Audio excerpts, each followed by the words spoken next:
Hi, welcome to the Soundiron Podcast. I'm Mike Peaslee. I'm here with Craig Peters and our guests, David Oliver, percussionist extraordinaire, and Noah Kelly, musical entertainer, inventor, maniac. And we're going to dive right in and explore the content and the instruments and the ideas behind Noah Kelly's Sonic Circus and how they collaborated to create this library and bring it to us. Tell us about who you are, Noah. Hi, so I'm Noah. I'm an entertainer in the UK. I travel around all of the country trying to entertain and make people laugh with my show, which is very heavily music-based. Been doing it for about 26 years now. And it's very funny. I've seen it. I've taken my little boy to see him. He laughed all the way through. It's fantastic. Yeah, no, it's aimed at families, so there's stuff in it for all age groups. So, yeah. So you tour theaters. I know you can watch you on a couple of television programs performing your set. Yeah. So there's some variety TV shows that like quirky things. I've been on those quite a few times. And there's one, I don't know if you get 8 out of 10 Cats Does Countdown over in the US, but there's a comedian called Jimmy Carr. I don't know if you've heard of him. But yeah, I think I've heard of him. Yeah. So there's a show called Countdown, and there's a clock that ticks down 30 seconds. And the idea is you've got to work out a sum or a word. And then he'll stand up and he'll do something crazy. And usually if it's music based, then they use me, but it's like from here down. And then I just play I play the theme tune on my crazy musical instruments for 30 seconds and then that's it. So yeah, it's good. Isn't Bill Bailey a fan of yours? Yeah. There's another comedian in England called Bill Bailey. He's very eccentric. He's also a musician, incredible musician as well. Yeah, he's got straggly hair and a big beard. Yeah. No, he's a national treasure over here, and he was a fan. He was on one of the episodes of Countdown that I was on, so we got to chat and played musical instruments together, which was quite good for a bit. So. Was he a bit jealous of your equipment? Oh, incredibly jealous, insanely jealous. You know, it's like Noah, how do you do it? Why do you always get such a reaction? I was like, Bill, you've either got it or you haven't. Yeah, I was pretty surprised by like the way that some of the instruments are in this library, like the pipe machine, and you're using like rubber ducks. I was like, I've never seen that in my entire life. It has like such a kind of sound of its own. Like, how did you come up with some of these ideas that are for the instruments that are in this library? So I've always been a massive fan of the Blue Man Group because they seem to be able to use music and add humor to it, which is all I want to do. You know, because like music is very emotive. It can make you happy, it can make you sad, but it can also make you laugh. And when I saw that the Blue Man Group were using a thing with drain pipes, I thought I have to build one of those myself. But I couldn't find the paddle that they use. It's not available to buy. It must be custom made. So I just used flip-flops initially, and then it's kind of, because then it's very percussive and short sound, I wanted something for a track I was working on that just had a bit of a slight legato sound to it, so it's a bit of a longer sound. And and then the kids were playing one of those toys. It was actually a rubber duck at first, but then it was kind of like, okay, that doesn't quite cover the hole. So I went to the pet store and found the ducks. So it's the duck's backside covers the hole, and as you squeeze it, gives it a nice squish. So it's basically a dog toy. Yeah, basically. Nice. Yeah. Why not? Well, yeah. Everything's musical, surely. Before we get a little bit further into each of the instruments, let's introduce Dave Oliver. He's the creator behind our David Oliver Rhythmic Odyssey library and Rhythmic Origins and his David drum Oliver kit drum kit. And the massive expansion of our Shake library. And he's the one that basically made this possible. And I'd like to get into both how you met and that created the genesis of this project, and then how you produced it. Okay, well, shall I start? Because I kind of instigated the meeting initially. Yeah, I mean, yeah. I'm a rhythmatist, right? And I love percussion. Yeah. And I can't walk past a shop that's selling musical instruments without going in. And there's a few shops in Glastonbury, which is in about half an hour away from here, which you're probably familiar with the place. as a legendary place where, you could queue up at a cash point. You got Merlin and Jesus behind you, waiting to get their money out. There's some amazing shops down there, sound healing kind of shops, and I had that kind of experience when I walked past Noah's house. And actually, he's got another story to it, because he saw us walking past and invited us in. But I saw his instruments through the window, and I just couldn't wait to go in there and have a go and try them out, Yeah. So that was literally it, wasn't it? Yeah. No, absolutely. So we live in a very, very small village. There's only 20 houses in the village, and our neighbours left and sold the house, and then I heard that they'd sold it to a percussionist, and I was like, oh, this is fantastic. So I was initially gutted, because one of the families that moved out of the village before him was a pianist, and it was kind of like, I miss having a musical friend. So when I heard that you were a percussionist, I was like, yay, music. So I would keep an eye out, and I often saw Emily and Saul walking past, but never saw you. And it was like, for weeks and weeks. And then one day I did. Busy mixing or something. One day I did, and then I ran out, and it was like, David? Are you Are you a percussionist? Yeah, brilliant. You've got to come and have a look at this. So I dragged him into the house, and then you were like, wow. And I gave you a drumstick, and I remember you had the drumstick, and you tapped it on one of the cowbells, and you were just like, oh my goodness me. And pretty much instantly from that point, you said, I've got to introduce you to Soundiron. I said, we've got to sample this gear. It's just sounds so incredible. Yeah. So, and it was like, and I'd obviously heard about you guys previously because of all the other stuff that I do, try and get strange sounds, funny sounds. Like I've got flatulous, and that is like my go-to for any kind of tune in the show. In fact, you start your show off with a... I do, with a little sting from... Was that a real live one? Wait, I don't know. Are they real live ones? Because it's only... I'm not sure whose it is, but it's one of ours. Somebody's. I don't have to pay royalties on that to you or anything if it's yours. You give royalty percentages.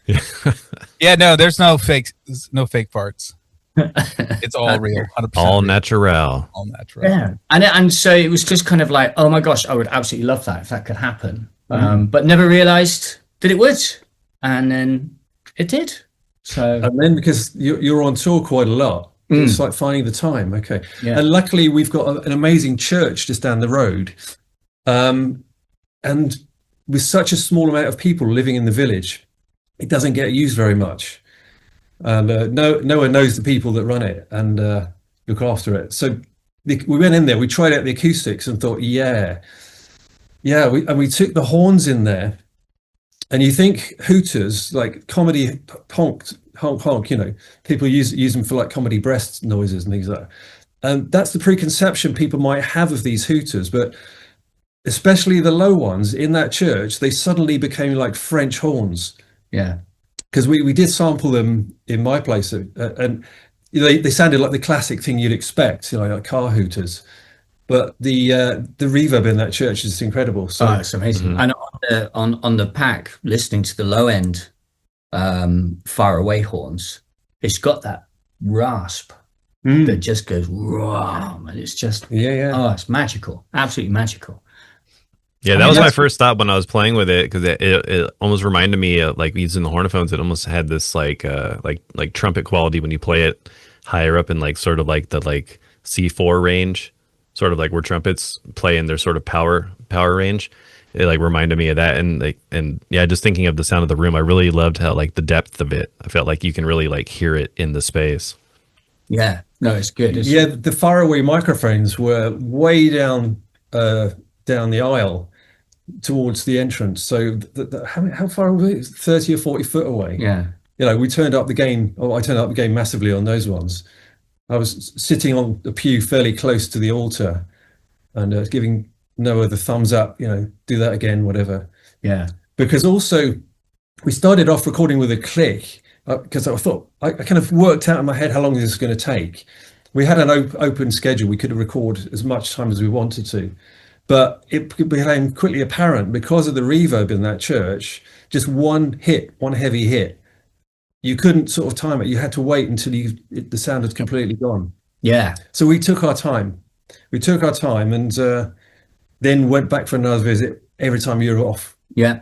And it's always, and the church is in, well, I think they call it a coombe, but it's kind of like a basin in, it's got a hill all the way around it. So it's got in a little basin, and it collects all of the sound from the village. And there was a guy who's just like in our part of the village, which is nearly, say, a quarter of a mile away.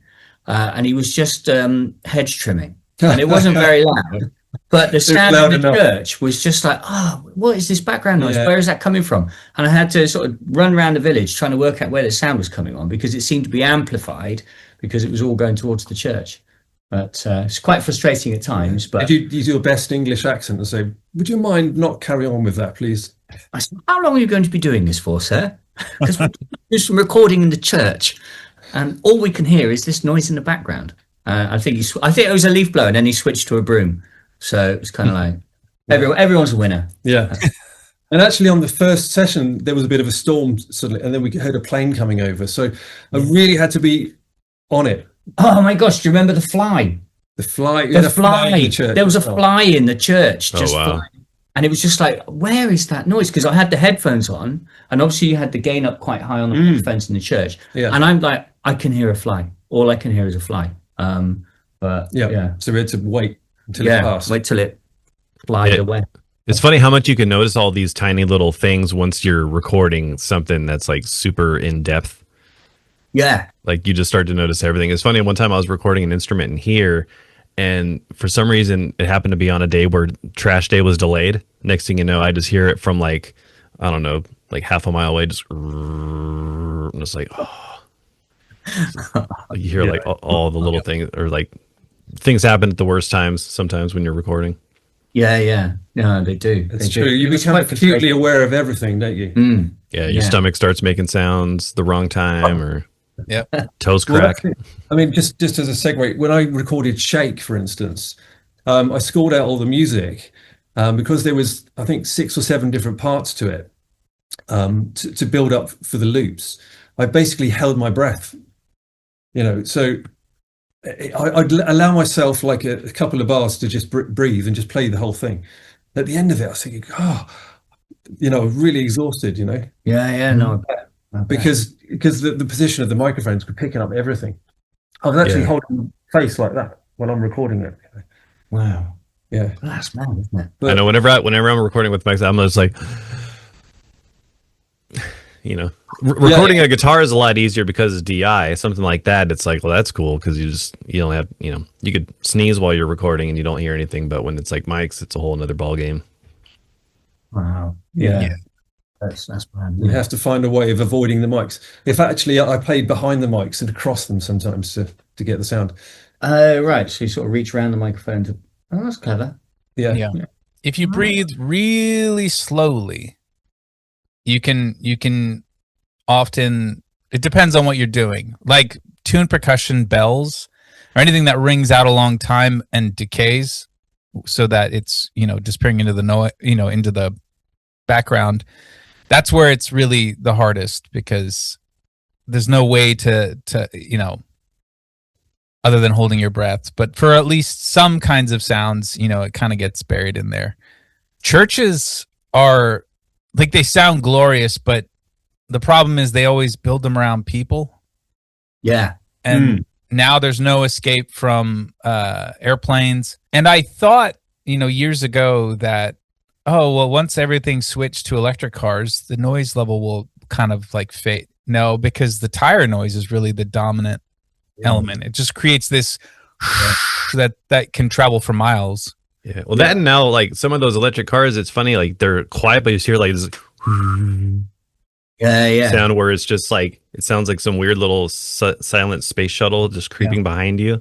It's what is that? And it's like, it's a Tesla. Humans are very noisy. Yeah, I'm kind of glad that they've actually put some symphonic noise in the electric cars, because walking in the country, we're kind of like fairly not remote here, but there's a lot of country around. So you go for a walk and you kind of have to look. You better make sure you look, because you might get hit by an electric car, because they creep up behind you without realizing. I heard Hans Zimmer created the sound for the BMW i3 or something like that. I don't know if that's true, but probably why they're expensive. Because Hans Zimmer's had it. Yeah. I wouldn't be surprised. No, I mean, every car now has their own little distinct noise. I mean, it's definitely helpful in parking lots, but as a recording engineer, people know, like, it's just inescapable. People just make so much. It's just a general background. Do a pack of samples for electric cars, that you can then sort of customize, That would be, you know what? I would be down if you could customize the sound your car makes. I imagine you would probably violate void the warranty if you had to do that. We don't live in a world where companies really let you kind of like have fun like that. Yeah, they got everything sewn up, haven't they? They certainly have. They do. Music all around us, and I often, as you do when you're a musician, you hear music everywhere, right? So you're in a supermarket. Have you ever stood in the rows of supermarkets and all the different cashiers are putting stuff through, and you get this beep, beep, beep, beep? I'm pretty sure every supermarket is in a different key, but they're all in a harmonic tone. You never get sort of bum notes from the same supermarket. Well, that's interesting. Probably we don't do no flats. None of that. Yeah. Well, here all the supermarkets are owned by like 3 companies, so they all kind of are the same now. I think one over here is also owned by one of the companies, like one of your biggest companies over there too. Yeah. One over here begins with A, and then it begins with the W. Yeah. We don't need to name names. They're not paying us. No, it's not free advertising. No, thank you. Yeah. I was going to say it's been a lot of fun recording this. It's just been a real laugh. It doesn't get out much. So, for you, is this the first time you've ever done anything like this, or how was the experience for you working on like performing and recording the library? It's definitely the first time, and obviously an absolute honor. So thank you very much. But the process was tedious. It was so long. It was the whole. I mean, obviously, I am joking, but also there's the concentration involved. Mm-hmm. Where David was saying right now on the cowbells, we're going to do this one cowbell. We want level 1. We want 10 different hits at level 1. 10 good hits. 10 good, 10 at least. 10 good hits at level 1. Yeah. And that would be just 1 out of 25 cowbells. So you do 1, and then you go, okay, now what we're going to do, we're going to go back to number 2. So you want to do like velocity, like if you imagine your velocity on 1 to 10, we're going to do velocity number 2. So then you're like, okay, well, that could be that. And then so we don't want to go too hard, because if you go too hard, that could be a 3 or a 4. And then that would put all the other ones out. So you're like, okay, but if I imagine that's a 2, and you think, okay, got to make sure that that's consistent.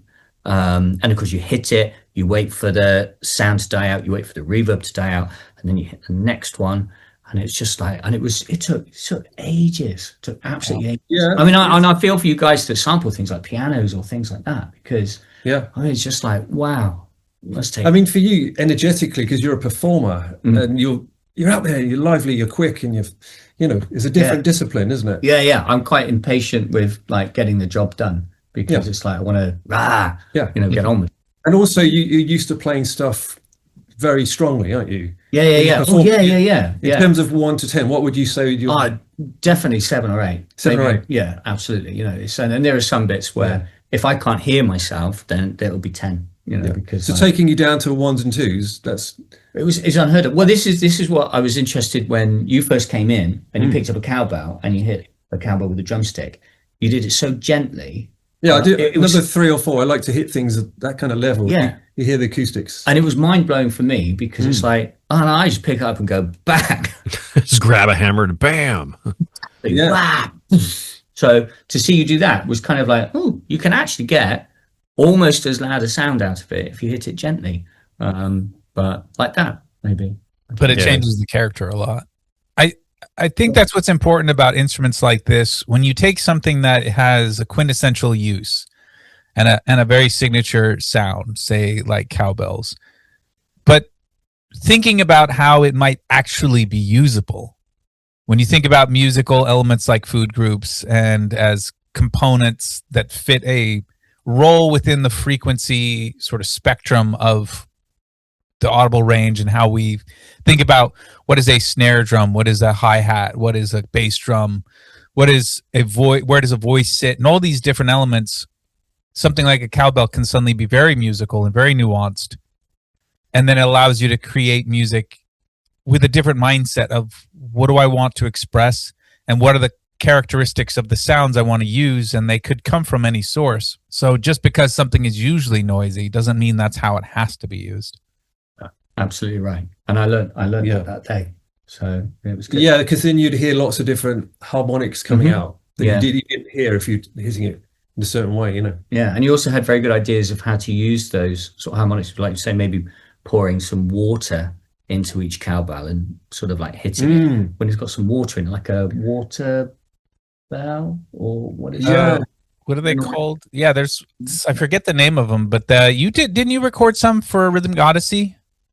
No, I used washing up bowls filled with water, and also calabash as well. Is that what you mean? Maybe that's what I'm talking about. Yeah, the floating one. Yeah. But you can go-go bells. You know, the two little tiny ones, the little funnel ones, the V-shaped ones. If you fill them up with water and vary them, like, get a lovely tone out of it. Oh, that's amazing. Yeah. But your composition though is fantastic. You know, also when he wrote it, you composed it basically mostly with all the notes, the real live notes, didn't you? Oh yeah. So I wanted to stick true to the range of the notes that were sampled, because obviously the pack is fantastic. You've extended outside of the range, but I wanted to try and make it as playable live as possible. And so I did the whole thing. Well, you know, drain pipes are going to be the bass. Horns are going to be sort of in the mix for both bass or high bits. Cowbell. So the horns go, I think, C2 to C4. The cowbells go C3 to C5, and then the bottles are a little bit higher still. So that's kind of how I worked out the range for each sort of instrument. So I wanted to try and write something and show something that you can use just the presets, no like effects or anything, and just show the range of each individual instrument and how it can be used, really, you know, because I'm often thinking when I'm trying to put something into the show, I always think of it as like Beauty and the Beast, you know, the piece of music that you choose to has to be beautiful, because the beast is the actual sound it's going to make. And then when you mix two together, it just makes a completely unique listening experience. And I think sound-wise, for me, absolutely love it. And then so now when you're on the road, you can compose some music. Oh yeah, this is a godsend for me, because like I used to do TikToks of pop songs that I used to love, and I would have to work out which song I was going to do. I would set up a session in my DAW, and I have to use VSTs for like different bass lines, or like a saxophone for the horns, or something like a pizzicato bass for the drain pipes, and I would work it all out. I'd program it all, and then when I was back, I would then have one day to get everything in, set it all up, and record the parts that I sort of created via MIDI on the DAW, and then film it, edit it, put it out. And it was just, the process was just so long. But I could do this on the road now, and it would just sound exactly the same. Well, I want to talk about one of the instruments, the horns. Basically, that's actually you know, a almost a standard concert percussion instrument, taxi horns. Yeah. Usually you get them in sets of 4. That's right. To get a full chromatic range like this is rare. And so somebody doing orchestral music that wanted to mock up a piece that used taxi horns, this is the go-to. This is the best you're going to get. It's got both dry and hall recording, so it'll sound either authentic if you were trying to score a piece that was set in a symphonic environment, or in a piece that you want to dry. So it's a very specific niche thing, and of course, like you found, taxi horns are not cheap. As simple as the idea of a bicycle horn is, or old vintage taxi horn, tuning them, finding them in a proper quality that reliably you can perform at different pitches. That's not a small feat. No. It took 6 months to find. Because I saw a guy when I was a kid. I saw a guy called Toby Ricks, and I think it was called Toby Ricks and his Totorix, and it's all black and white, and the horns were facing down, and he had them in a grid, and he was honking the horns that way. He was firing off fake pistols, and it was all falling over. There was smoke going everywhere, and he had different other kinds of Foley on it.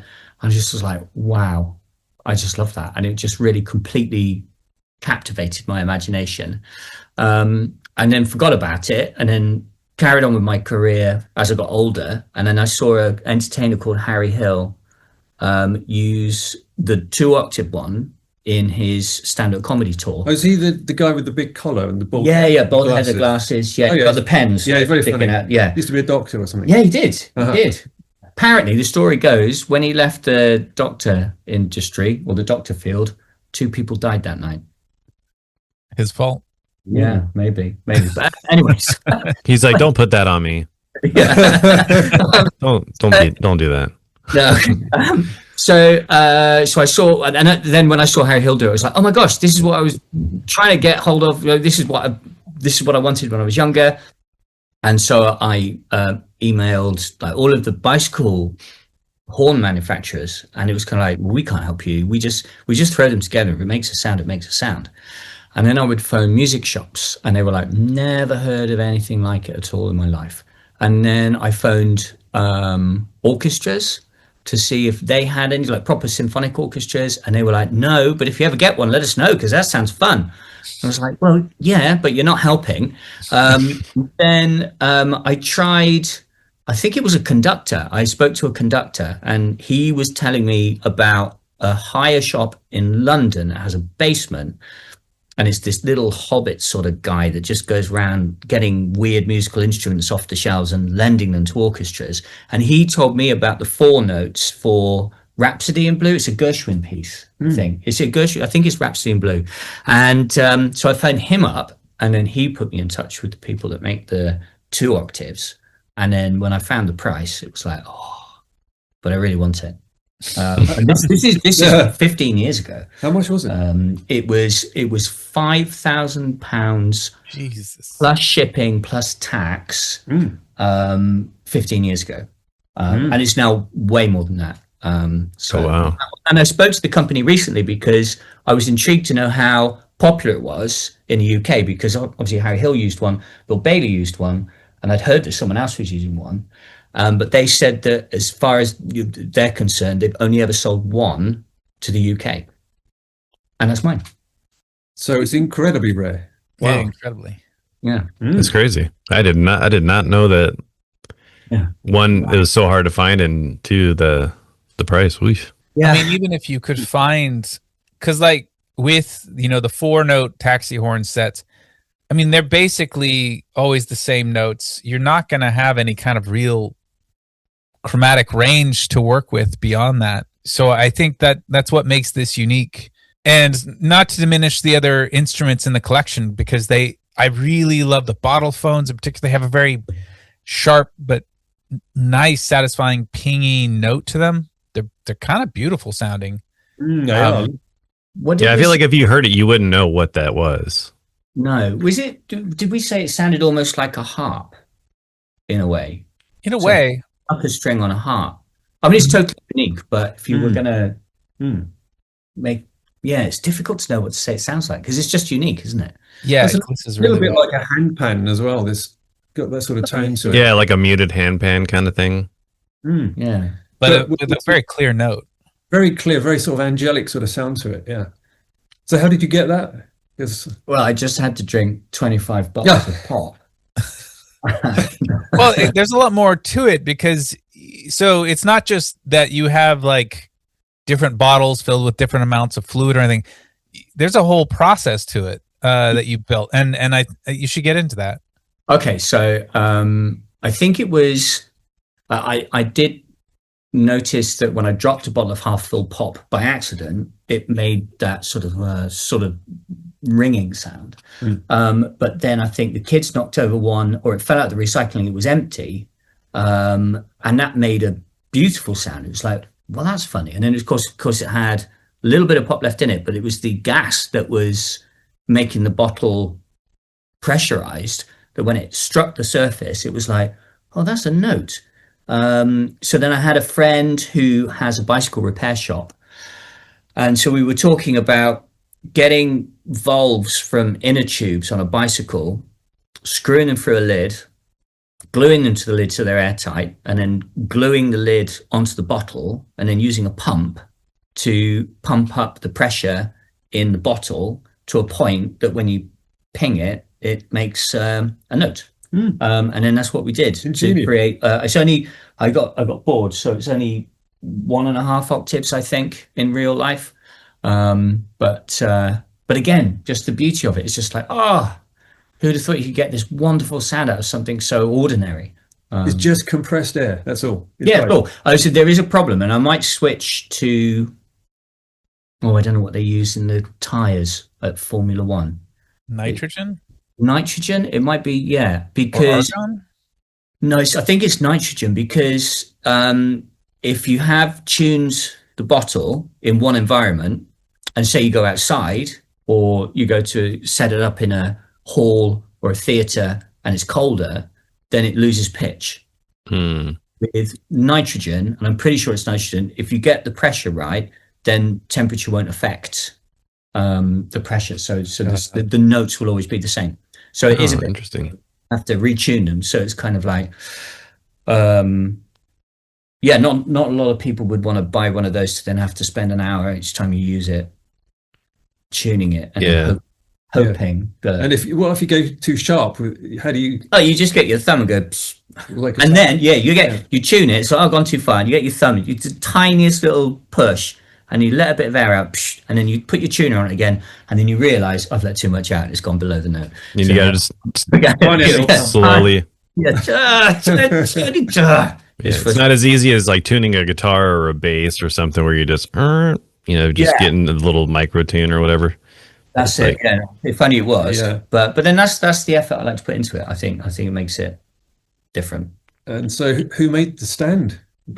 Oh, that was a guy in Germany, I think, or Holland, right, in Europe. This is pretty rare piece of equipment, the whole thing. Well, I should imagine so, but I think there may be. I mean, I don't know. I didn't invent the idea, but it's just. No, I'd never heard of it. But sure there would be someone that maybe would come up with the same idea. I mean, it's not. The only inflated instruments I can ever recall hearing of or coming across is just balloons. Mm-hmm. Oh yeah, because you did a library of balloons. Luft balloon, yeah, I've got that. Yeah. But never. Which is weird to me now that I think about it. But like an inflated instrument or pressure-based instrument, that's not where it's a sustained, like a vessel with pressure in it. I mean, I guess steam organs used to be a thing, but again, and like, pipe organs and any air instrument, but I don't think that counts because it's not using that bottled up pressure. Yeah, it's just like an air to sort of like push through to make the instrument kind of do something versus like, it's like having like if you had a hand pan that needed air in it, like it actually needs that to create that note. It's funny how being a musician, like you can always hear the musicality in something, even if it's not intended for that. Yeah, no, it's great. I like to tap it and tilt it and like swish it. Yeah, and it's like fantastic. Many years ago, when I was a student, I worked in the meat department of a supermarket. And my job was to pack the meat, right? So it's going up these conveyor belts, and I get listening to the sound of the rhythm of the machine, and I got so in the rhythm that I forgot what I was doing. So the meat, these polystyrene things started to jam up, and I had to press the emergency stop button. But at the end, there's music all around us. Yeah. I know. It's like I have my dryer going in here, like it's like throwing in little like odd grooves out of note in it. Yeah. It's like, is that 4/4 or 3/4? Is that 5/8? I'm not sure. I heard that Brian Eno used to compose by using sort of background noise. So he had I think this story is right. He had a wall of clocks that would all tick. And then what he would do, clocks, didn't you? What he would do is go into another room and start writing, like if he was working on a song, he'd write some lyrics. But then in the background, his ear was open to all the different ticking sounds. And occasionally what would happen is that the clocks would suddenly sync up into this different kind of pattern that would be like, oh, that's a really interesting sort of pattern rhythm. And then expand on that. So bit It's like like Money random little polyrhythms. yeah. Money Yeah. by Pink Floyd, that kind of thing. Yeah. It's funny. Do you guys ever, when you drive and you use your wipers, do you ever like wait to see? It's like that thing where when you're watching the waiting screen on a DVD player and you're waiting to see if it's going to hit the corner of the TV. It's like it's kind of like that for me. Like it'll be raining and we'll be listening to music and like I'm like, oh, it looks like it's almost the same groove, and then it like slowly starts to kind of like fall back, and I'm like, oh, it's like a little weird stuff. I get that with indicators. If you have your indicator on, or a turn signal. Yeah. And it's sometimes it's like, oh, here we go. It's in time with the music, and it's like, no. It's like, oh no, it's 5 BPM off. One track on a Laura Mvula album, and there's some percussion that sounds exactly like an indicator. So when I listen to the track, I'm thinking, what? I'm not indicating. What's going on? I don't know if have you ever seen on a segue? Have you ever seen Jacques Tati films? Mm-mm. So he was a French director from the 1970s and 60s, I think. And he did some very eccentric things, and lots of Foley art. Somebody be walking across the screen on a gravel pavement all the way across the other side, and he would just like accentuate the whole thing. He did a film called Traffic with windscreen wipers, basically. And so basically it's raining and all the cars have come to a standstill. The camera pans to different people sitting there, and there's a couple having an argument, and the windscreen wipers are doing this like that. There's an old man in the windscreen wipers are going like that, and it can't. Oh, they back down again like that. It's a whole raft of different people. It's definitely worth watching. Interesting. The rhythm. Yeah. I had a question about your bottles. Are they all the same size? Yeah. I know the answer to that, but I thought people might not know. Oh yeah, they're the same one. So I wanted consistency in the way that it looked. So yeah. And sound. I mean, then you'd have a reliable way of tuning them. Absolutely, yeah. Because you know what you're dealing with then. It's like if they get a bigger bottle, it might have a thinner wall or something, so it might sound different. Or are they easy to crack? I mean, you use soft mallets, don't you? Soft beaters. Yeah. No, I've never broken one yet. So yeah, no, it's absolutely solid. Yeah. So, Do you have any backups in case anything ever goes wrong? Yeah, I've got an extra 6 or 7 bottles made, and I've got a bag full of bicycle valves. So you just got to mount them on real quick and then put some air in it? Yeah, and then away we go. Maybe I could be like one of those cyclists they've got over here. They have those little miniature cartons. You are. Yeah, because that seems like that'd be kind of scary, especially if you're doing like because it's not like playing a show and you're a guitarist, a string breaks. Like, oh, just put another string on or something. Like, I mean, if you're like a drummer and you break a head or something, that's a little bit more detrimental, unless you have like a backup snare or something like that. But yeah, I would think that'd be kind of nerve-wracking. Yeah. So no, there's nothing's ever happened. I mean, the standard's broken, so that's quite awkward. But not the bottles. No, they're absolutely fine. But the cowbells are pretty reliable, aren't they? Oh, they're solid. Yeah. Yeah. I mean, solid steel. I really enjoyed it. Where did you find them? Oh, they're in Europe as well. So it's kind of a hotbed for strange tuned percussion. So it was good. And the reason why I got them is because with the horns, I only had the horns at the time, and because it's got a very staccato kind of note, you're very limited to what you can play. But then I thought with the cowbells, you can hit the drumstick on the cowbells over a period of time, then you can extend the notes to longer, so then you can play pieces of music that has sort of a longer note. So and again, it's such a horrible sound that it's beautiful. Yeah. So I just wanted to recover the bases for different kinds of melodies.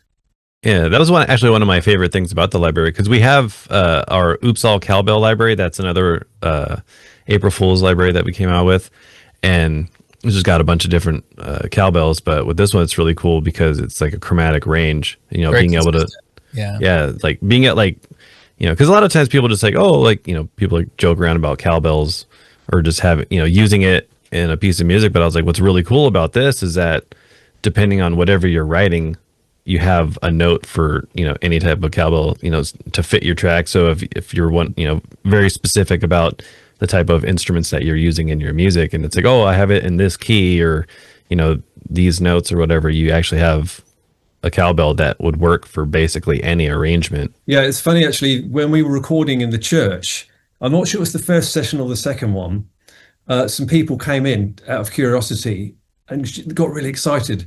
They'd just been doing some drone footage for a BBC radio broadcast. And first thing she said was, more cowbell, more cowbell. I hadn't actually seen that clip. Oh. But so then I watched it. She showed us this straight away. Very, very funny. With a track called Don't Fear the Reaper, doesn't it? Yeah. Yeah, superb. Yeah. She had a fever. Another great library. Yeah. So it's got multiple uses. I mean, for my compositions, because I tend to sort of like dive in rhythmically, whereas you're much more sort of melodic with your compositions. So Yeah. I dive in and just choose which kind of cowbells I'd play if I was doing a percussion track. So because I would be completely out of my depth if I had to be playing loads of different melodies on it. Oh, right. But I enjoyed the video that we shot Yeah. with you actually physically playing them. I mean, there was actually the library in that video. You were just playing along with it. Oh, yeah. You worked out what the actual notes were. Miming. You weren't miming, were you? No, that was all real. One take. One take. Yeah, well, absolutely. You were running back and forth, just playing all the instruments at the same time. Yeah. Yeah. I mean, sonically, it works for Caribbean music and Latin music. It can be really effective. Basically, in a case where you might use go-go bells, like you're not limited to just a specific set of notes. So it's sort of like it works in a context, but then frees you to create a lot more melodically. You can either have the percussion be directly in tune with what you're already doing, or you can let it become a melody instrument of its own. I think that's what makes it interesting. Yeah. There's I was watching a video and it was saying that they used, I don't know if it was the kick or the snare, but they would tune the kick to the bass and the chord. It's like an 80s thing, I think. So it might have been a Lindrum, and there's a bump, bump, bump. And then when it switched chords, they would pitch the bass, the kick, to the next chord. And I thought, oh, that's interesting, because then that's what you can do with this too.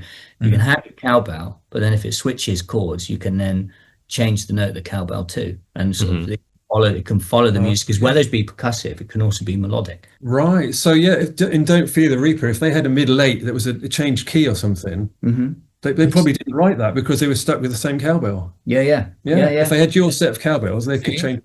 Yeah. That whole guitar solo where they change keys, there's no cowbell in that section. Ah, there you go.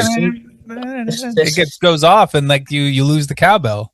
Well, we should give them a call. Can you give them a call or something? I thought aren't they an English band? You live in America, don't you know them? Are they an American band? I have no. I'm embarrassing myself. I don't know. No. We need to make it happen. We need to hit them up and be like, all right, we need to remake this song, and we need some cowbell during that solo. Yeah. More cowbell for the whole thing. That's it. Yeah. Don't fear the cowbell.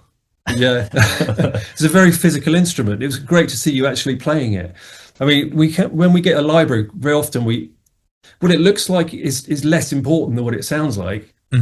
Dive into a library and we start playing with it until it sounds nice. But it's great to actually see those cowbells were going up and down when you were whacking them. Oh, yeah. They really, and they have to move, because otherwise I think the sound wouldn't come out. Yeah, that's right. Because if it's too rigid on the thing, it's got to have some give to let it. No, well, usually the vibration of the bell is so fast you don't see it. What you're hearing is very fast vibration, not slow.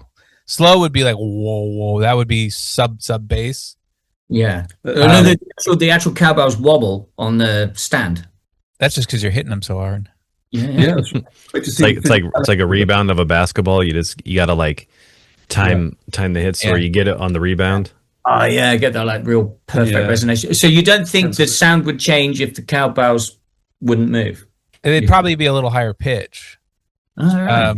But maybe a little like less ringy or something. yeah, well, it depends on how they're braced. If it's a hard brace, then they'll ring more. But if it's a soft, like something that would dampen the sound, like absorb any of that energy, then it'll shorten it, dull it. Oh, right. I've learned something now. That's it. Oh, that's good. Yeah, So, one of the like- things I thought was cool is how you have it set up almost like a keyboard, like the way you have the notes arranged. Yeah. It's like exactly like how it is on a keyboard. I thought that was pretty interesting. I know I'm piano based, so when I took delivery of all of these things, it's every time it just comes with like they just come as they are.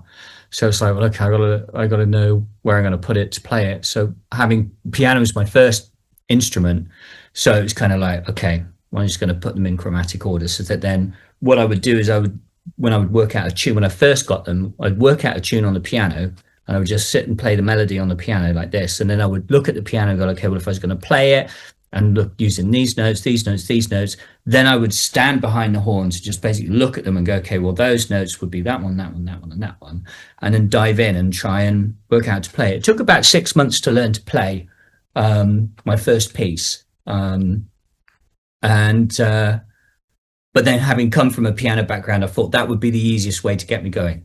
So I do that with all of them now. Really? Yeah, I think that makes a lot of sense just for being able to right away visually be able to tell what notes are what. Because like it was arranged to where like even if I was to like come over to your place and play it, I would have kind of an idea like, oh, okay, like I know what note would be what and where notes would be, instead of it just being sort of like just laid out. Or even if they had the note names on it, just that wouldn't even be as helpful as the way that you arranged it, which I think is pretty smart, especially relating it to something that you already know, which is like, makes the most sense.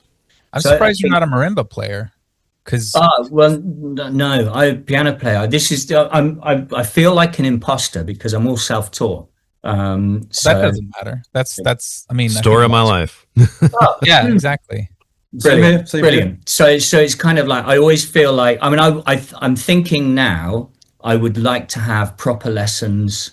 Like glockenspiel lessons or mallet percussion lessons to maybe perhaps to sort of put some technique and some sort of like knowledge behind what I'm actually doing rather than just going, oh, this is what I want. Blah, blah, blah, blah. But then it's kind of like, but then I guess there's nothing really wrong with that either.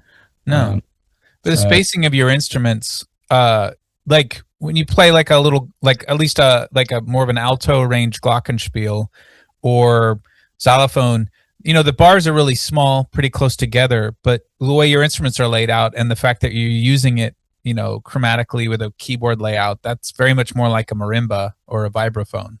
Mm-hmm. So if you're already playing it at that speed and sort of comfort level in that way, I mean, I imagine you'd be a natural at either of those instruments. Well, you did tell me about an instrument that I was almost bought straight away, but they didn't make it. Oh yeah, a crystal harp. Yeah, crystal harp. Crystal harp. It was a crystal harp. It's an instrument that I'd seen in a shop in Glastonbury, and it's basically crystal tubes. And I think there was eight notes, and they sound incredibly pure. You tap them fairly gently, and I told Noah about this, and he got really excited and phoned the shop, and he said, "Yeah, what did they say to you?" So no, we stopped doing them now because they break and they're hard to get hold of. And they're £1,000 each. So yeah. Well, they're like, it's like a glass glockenspiel, and it's like, oh wow, how beautiful would that sound? Really incredible. Yeah. So I've looked online. There are some available in Europe, but they're about £2,500 if you want an octave.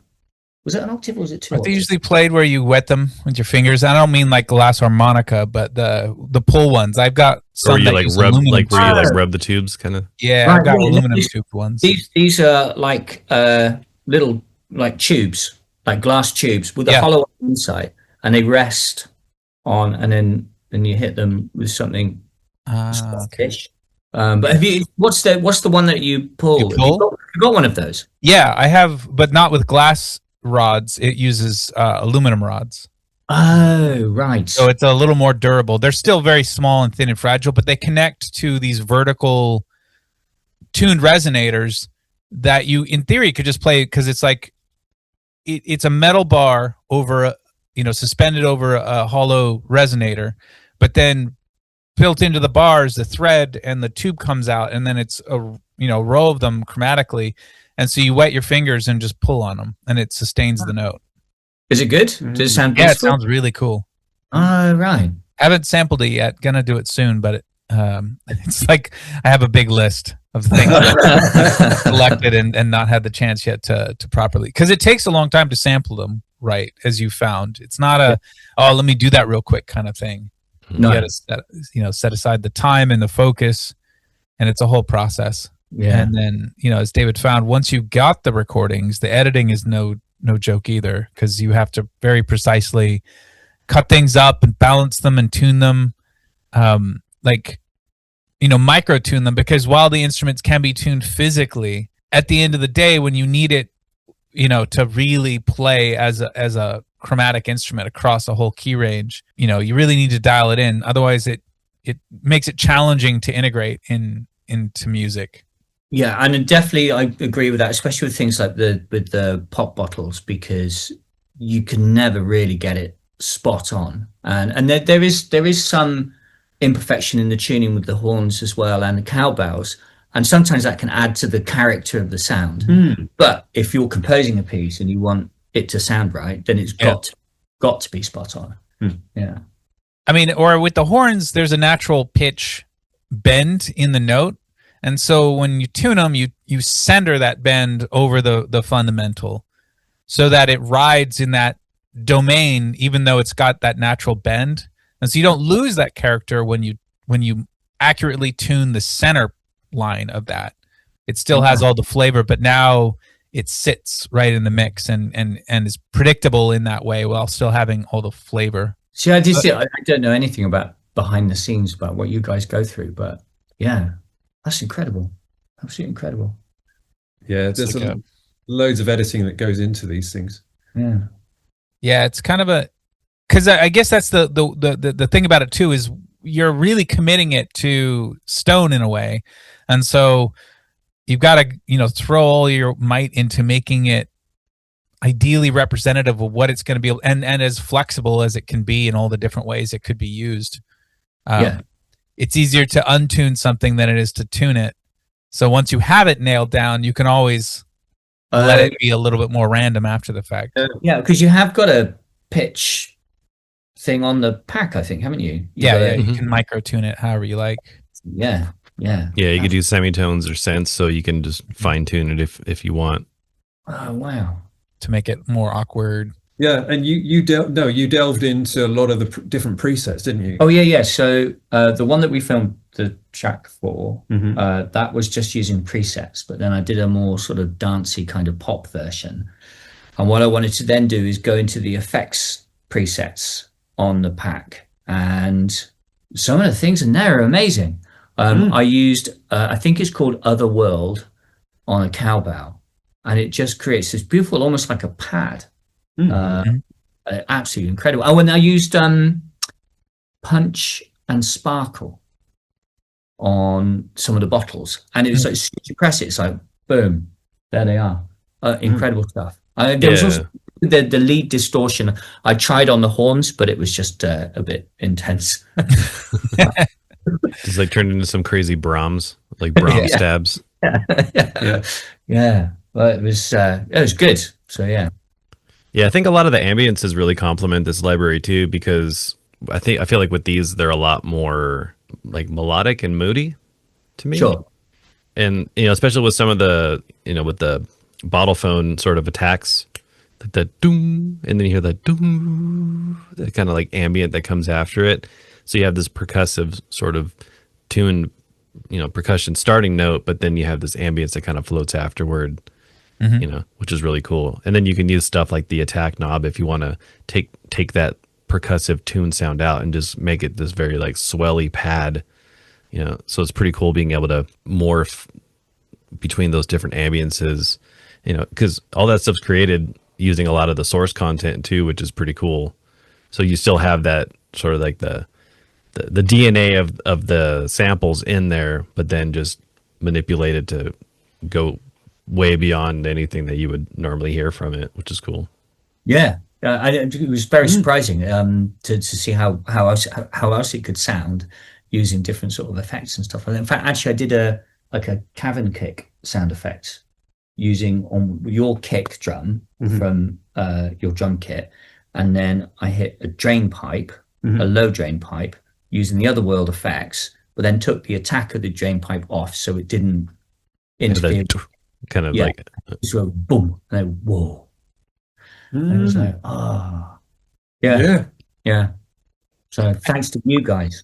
Well, thanks to you guys. I mean, I think that's the thing that I've always loved about working in the box. I love, like, I got tons of physical instruments. I love that, but it's really often challenging to take an idea of a physical thing and turn it into what you imagine the music could be. And so when you capture it, it's not the same as the real instrument, but sometimes it can go well beyond it. It's like a seed that then you can say, okay, the fundamental qualities of this sound, what else can I do with it? And how can I use it in just an infinite number of ways?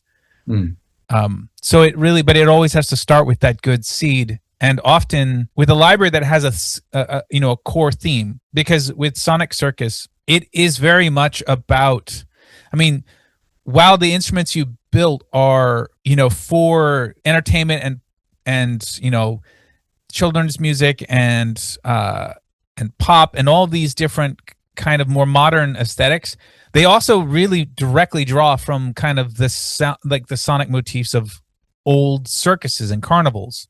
And so that's why it really made sense to us to go with that identity, because that really is, to me, like there's a weirdness to that sort of old vintage feeling. There's a playfulness, but also a bit of a darkness. And there's a creative feeling that can kind of come from that mindset that what you're doing is both modern, but also very much older in its origins.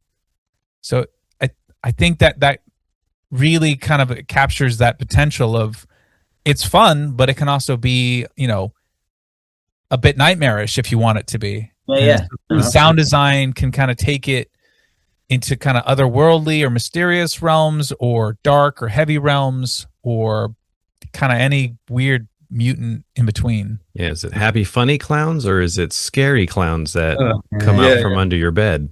It's up to you. You decide. Yeah. The first thing I said about your track, Noah, is it sounded like a Nightmare Before Christmas at some level. Oh, right. Yeah, you did. Yeah. In fact, you weren't the only person to say that, actually. Someone else said that too. Yeah. And I didn't intend it to sound like that. I wanted it to sound more like I wanted something that perhaps would be like a piece that a composer would write for a movie. But I had in my head that, okay, try and make it something like maybe like Marvel or something like that. So I had an idea for a chord structure that I wanted to use, and no idea of melody or anything like that, or rhythm. So I just sat down and started composing. And it was like, I used the pack on the keyboard. I used a little keyboard too, so it's only like an octave and a half. And I thought, okay, let's try and see what we can do. And I was fighting it, and I just couldn't get it to sound how I wanted it to sound. But then it kind of took on its own life, and it was like halfway through, I was like, I just have to go with this. And I thought, when I played it to you, I thought, they're not going to like this, because this is just like some bad college, like low-level grade, like submission. But then you were like, what are you talking about? It's fantastic. But I couldn't hear that really, because I had in my head that it sounded nothing like I wanted it to. Then I sort of redid some bits, and it's kind of like, I really like it. And it has this pack takes on its own life. It gives you the music. You can think you can do the music, but it gives you the music. It's magical. Yeah. That's kind of how it is sometimes when it comes to writing demos. Like, you might think, oh, I'm going to do this kind of thing. But then once you start using it, you're like, or, like, it's not really going where I want, just because you have this idea just kind of like stuck in your head, and then you just have to like walk away and then come back and then just like explore it just as it is, and just let those ideas kind of take you. Because like when I was first playing around with the library, the first thing I want to do, and I'm planning to do a demo for it, it's like something kind of like in the style of like Danny Elfman's like Dumbo soundtrack. Where it has because there's like these, kind of like circusy, it's like orchestral, but you still have this kind of old school sort of, circus sound like makes me think of like the movie Freaks or something. Yeah, That kind of thing. yeah. No, I think it really lends itself towards that. In fact, I've been watching some movies since having done that piece of music, and it's like you can almost hear it. You can see that sound with that drain pipe sound bomb would have been perfect at that point. Or the horns. You imagine the horns, the low end of the horns on that bit too, where they're using something else, but it kind of sounds like the pack, and it's like, wow. Amazing. Well, also I mentioned Baron Munchausen, never having seen the film, and I thought, well, let's watch a little few clips of it. So I did, and the bit I delved in on had the sounds, your library could have been written for that film as well. All right. Yeah, ba. Yeah. Stuff in there. Yeah. Well, thanks a lot for joining us, Noah and David. And it was great to learn all about kind of what went into the library and the genesis and where you guys, came from creatively to bring this to us. Well, no, thank you very much for the opportunity. I think it's wonderful. So, Thanks, Mike. Thanks, Craig. It's been great. Really Great talking to you guys.